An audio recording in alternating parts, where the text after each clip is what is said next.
Sama edan, nek edan rapat cuman. Nesu-nesu ngopo to, Mbah? Surip lho surip.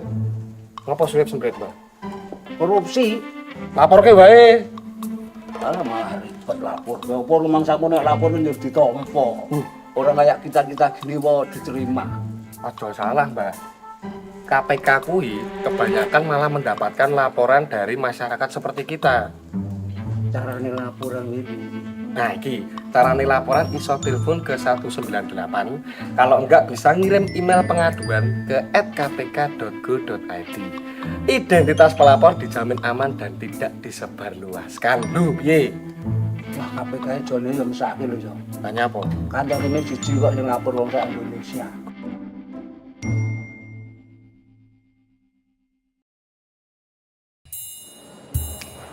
Ini Pak dokumennya.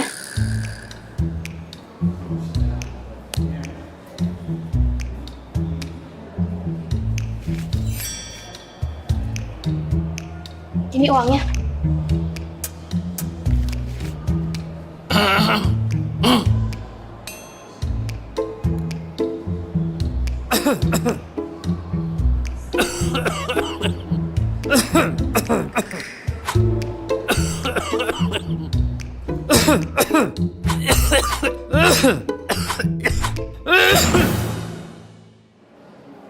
Ini obat batuknya, Mbak.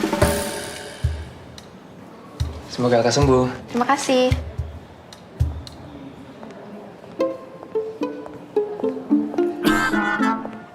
Obat batuknya 1, Pak.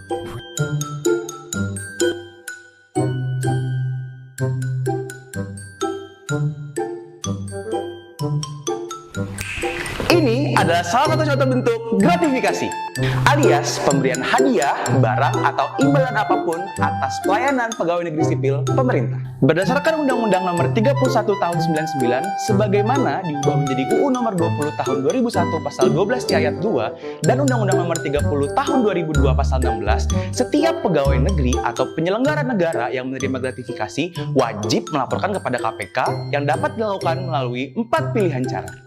Penerima gratifikasi paling lambat melapor 30 hari sejak gratifikasi tersebut diterima. Pelapor melampirkan dokumen pendukung dalam formulir yang dapat diunduh melalui website www.kpk.go.id.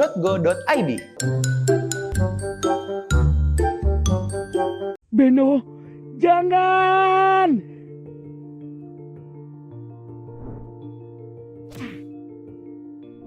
Nggak apa-apa, Beno. Ini self reward atas semua pencapaianmu. Beno, kamu harus ingat, cicilan motor belum selesai. Cicilan smartphone pun baru dimulai. Cicilan rumah masih panjang. Belum lagi cicilan mobil. Sekarang kamu mau nyicil lagi smartwatch. Tolong gunakan akal sehatmu, Beno. Aku benci mengakuinya. Tapi apa yang dia katakan itu memang benar. Gunakan akal sehatmu, Beno. Menggunakan smartwatch membuat penampilanmu menjadi lebih keren. Aha! Iya, itulah Beno. Seorang ASN yang secara etika seharusnya bersikap sederhana, tapi malah bergaya hidup mewah. Hei, selagi itu membuatnya bahagia, ayo kita dukung aja gaya hidup Beno. Lihatlah betapa bahagianya dia bisa tampil lebih gaya dan lebih keren dari atasannya.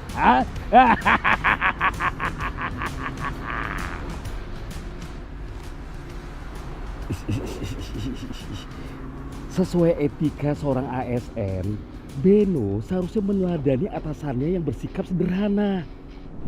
Jika gaya hidup Beno yang senang bermewah-mewahan dipertahankan, ini bisa menjadi awal mula dari malapetaka. Coba perhatikan ini.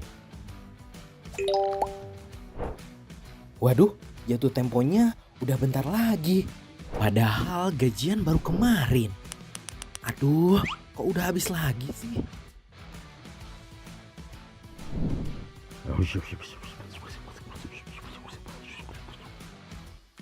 Tugas keluar kota seharusnya bisa Beno selesaikan dalam waktu 2 hari. Tapi karena terdesak oleh gaya hidup mewahnya, Beno memperpanjang waktu tugasnya menjadi 6 hari. Dengan cara curang, Beno bisa mendapatkan banyak keuntungan pribadi saat melaksanakan tugas keluar kota. Saat sampai di bandara, Beno disambut bagaikan sultan. Beno diantar ke lokasi kegiatan dengan kendaraan yang mewah. Saat kegiatan, Beno dijamu dengan sangat istimewa. Setelah kegiatan pun, Beno masih diajak makan di restoran mewah. Tidak sampai di situ, Beno difasilitasi hotel bintang 5 dan oleh-oleh dari para perwakilan instansi daerah itu. Padahal untuk beristirahat, Beno sudah difasilitasi penginapan oleh instansi tempat dia bekerja. Wajar dong, itu kan etika manusia memuliakan tamunya. Harus diingat, kedatangan Beno dalam rangka melaksanakan tugas negara. Jadi, jika Beno menerima berbagai jamuan dan fasilitas istimewa, ini akan mengancam integritas Beno sebagai ASN. Sehingga Beno menjadi tidak objektif dalam melaksanakan tugasnya karena tertekan dengan adanya rasa terima kasih. Kita tahu bahwa tugas Beno sebenarnya bisa selesai dalam waktu 2 hari. Namun karena didorong oleh banyak kepentingan, Beno menjadwalkan kegiatannya menjadi 6 hari. Sehingga dengan memanipulasi data, Beno bisa mengklaim dan mengantongi sisa biaya dinas luar kotanya ke kantong pribadi. Nggak apa-apa dong, kan dari dulu juga udah kayak gitu cara mainnya. Lagian, ini kan bukan tindak korupsi dengan jumlah besar yang merugikan negara.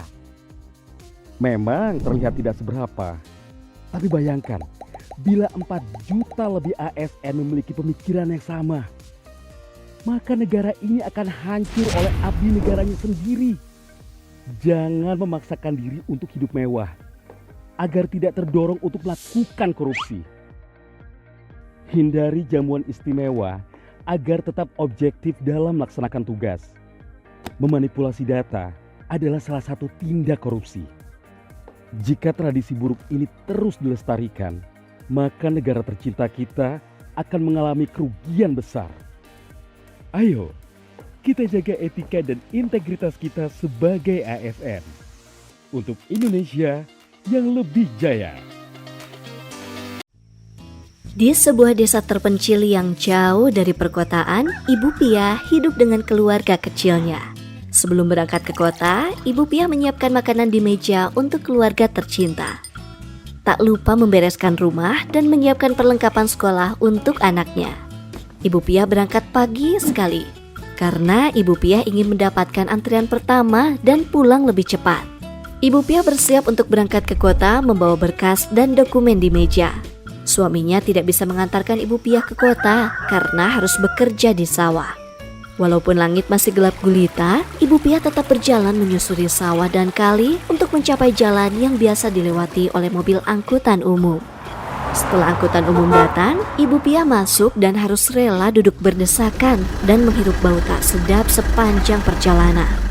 Ibu Pia harus berkali-kali naik angkutan umum untuk sampai ke kantor pelayanan. Matahari sudah mulai terbit dan angkutan umum masih berada di sepertiga jalan menuju kota.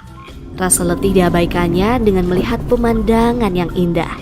Sekitar pukul 8.30, akhirnya Ibu Pia sampai di kantor pelayanan. Loket terlihat sudah dibuka, namun anehnya belum ada petugas yang siap untuk melayani. Malah terlihat beberapa petugas yang sedang berkerumun mengobrol dan ada juga yang menyeduh kopi. Alhasil Ibu Pia hanya bisa menunggu di ruang tunggu. Akhirnya petugas datang dan pelayanan dimulai. tiba saatnya Ibu Piah dipanggil. Ibu Piah mengutarakan maksud dan tujuan kedatangannya. ASN tersebut menanggapi maksud dan tujuan Ibu Piah dengan santai dan acuh tak acuh.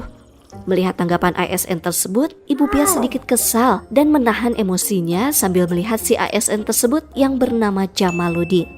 Jamal coba mencari data dan berkas untuk Ibu Piah yang tersimpan menumpuk. Karena data dan dokumennya tidak ditemukan, Jamal meminta Ibu Piah untuk datang kembali esok hari.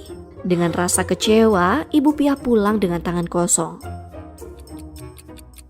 Ibu Piah kembali ke kantor pelayanan, namun sayangnya di hari kedua pun Ibu Piah tetap pulang dengan tangan kosong.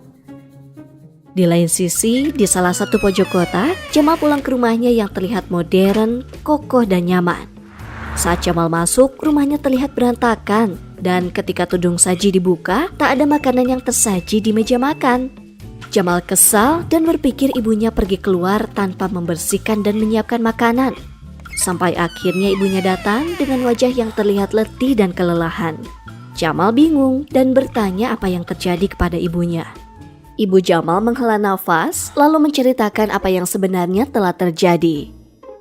Ibu tadi mau mengurus berkas, tapi ternyata pelayanannya mengecewakan. Ibu capek sekali.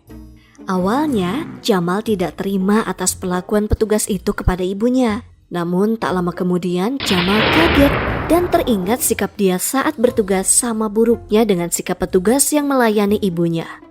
Jamal menyesal dan meminta maaf pada ibunya sambil menceritakan perilaku buruknya dan berjanji untuk melaksanakan tugasnya sebagai abdi negara dengan lebih baik.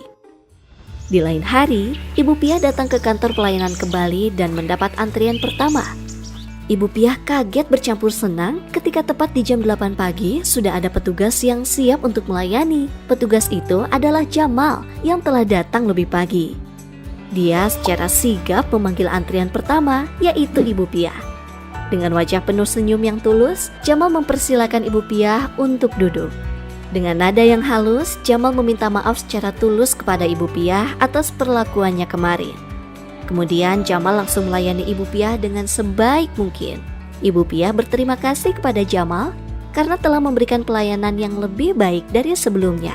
Lalu beliau berpamitan. Ibu Piah keluar dari kantor pelayanan dengan langkah ringan dan hati gembira. Korupsi adalah permasalahan pelik di negara ini. Berawal dari gratifikasi, seringkali malah menjadi gerbang masuk tindakan korupsi. Lantas, apabila pemberian gratifikasi menjadi gerbang masuk korupsi, apakah pemberian gratifikasi itu bisa dibenarkan? Nah, mari kita tengok beberapa pandangan agama terkait pemberian gratifikasi. Dalam pandangan agama Islam, saling memberi hadiah pada hakikatnya dianjurkan sepanjang dalam menyambung silaturahmi, mempererat kasih sayang, atau membalas kebaikan orang lain. Akan tetapi, hadiah bisa menjadi haram jika bertujuan melanggar hukum syariat, mempengaruhi kebijakan publik, dan sebagainya. Adanya hadiah kepada pejabat sebagai wujud terima kasih atas layanannya dapat merusak amanah dan keadilan. Karena itu, guna menegakkan keadilan di tengah masyarakat, Islam mengharamkan pemberian hadiah kepada pejabat. Dalam hadis Al-Bukhari dan Muslim dikisahkan, Ibnu Al-Lutbiyah, seorang pemungut zakat menghadap Nabi Muhammad SAW sambil membawa harta zakat yang dipungutnya. Ini zakat untuk kalian, dan ini hadiah yang diberikan para pembayar zakat untukku, ucap Ibnu Al-Lutbiyah sambil menunjukkan barangnya. Nabi Muhammad SAW langsung berdiri dan bersabda, "Seandainya engkau duduk-duduk saja di rumah ayah atau ibumu sambil menunggu datangnya hadiah, apakah engkau akan diberi hadiah?" Kemudian seusai sholat jamaah, Nabi Muhammad SAW ke atas mimbar dan kembali mengeluarkan pernyataan terkait Ibnu Al-Lutbiyah. Jika seorang pegawai diserahi tugas oleh negara, kemudian datang dan berkata, "Ini untukmu dan ini hadiah untukku," mengapa ia tidak duduk-duduk saja di rumah ayah atau ibunya, sambil menunggu apakah ia akan diberi hadiah atau tidak? Demi Allah yang jiwa Muhammad ada di tangannya, tidak seorang pegawai menerima suatu hadiah, melainkan ia akan datang di hari kiamat sambil memikul beban hadiah itu di lehernya. Jika hadiah yang diterima berupa unta, ia akan bersuara. Jika berupa lembu, ia akan menguak. Dan jika berupa kambing, ia akan mengembik. Saksikanlah, bukanlah aku Muhammad SAW telah menyampaikan kebenaran. Dalam ajaran Kristen dan Katolik, pemberian suap juga dilarang, seperti tertuang dalam Ulangan 16 ayat 19. Janganlah memutarbalikan keadilan, janganlah memandang bulu, dan janganlah menerima suap, sebab suap membuat buta mata orang-orang bijaksana dan memutarbalikan perkataan orang-orang yang benar. Oleh karena itu, gratifikasi yang dianggap suap merupakan sesuatu yang dilarang. Sesuai ajaran yang tertera pada Sarasa Muscaya, dalam mencari sarana hidup dan penghidupan, apakah berupa harta ataupun pemenuhan keinginan, manusia tidak boleh menyimpang dari dharma. Perbuatan seperti menerima gratifikasi yang mempengaruhi pengambilan keputusan hingga merugikan orang banyak, melanggar norma hukum dan norma agama, ini sangat dilarang oleh ajaran Hindu karena termasuk dalam adharma yang bertentangan dengan dharma. Dalam ajaran Buddha dikenal konsep berdana atau dana paramita, pemberian tanpa pamrih dengan harapan melepas keterikatan demi kebahagiaan semua makhluk. Pemberian ini adalah wujud kedermawanan atau kemurahan hati yang didasari sifat luhur, yang mendorong seseorang untuk beramal atau berkorban demi kepentingan kemanusiaan. Memberikan gratifikasi tidak termasuk berdana, karena pemberi mengharapkan sesuatu yang menambah keterikatan nafsu atau loba, atau keserakahan yang akan mengencangkan keterikatan. Dalam pemahaman agama Konghucu, penerimaan gratifikasi juga dilarang, seperti yang tertuang pada Mengce 1a 4. Disebutkan, bila seseorang raja bertanya, apakah yang dapat menguntungkan negeriku? Maka para pejabat akan bertanya, apakah yang dapat menguntungkan keluargaku? Dan rakyatnya pun akan bertanya, apakah yang dapat menguntungkan diriku? Bila yang berkedudukan tinggi maupun rendah hanya berebut keuntungan, niscaya negara berada dalam keadaan bahaya. Jika kita hanya mementingkan keinginan pribadi, misalnya dengan menerima gratifikasi, maka jiwa yang tulus tak akan terbentuk, menyengsarakan manusia, serta membahayakan kehidupan berbangsa dan bernegara.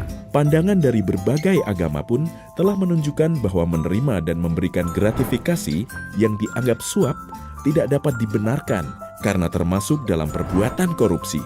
Mari utamakan kejujuran, jalankan perintah agama, dan jauhi korupsi. Untuk melaporkan gratifikasi, klik gol.kpk.go.id. Klik kpk.go.id/gratifikasi untuk info lengkap soal gratifikasi.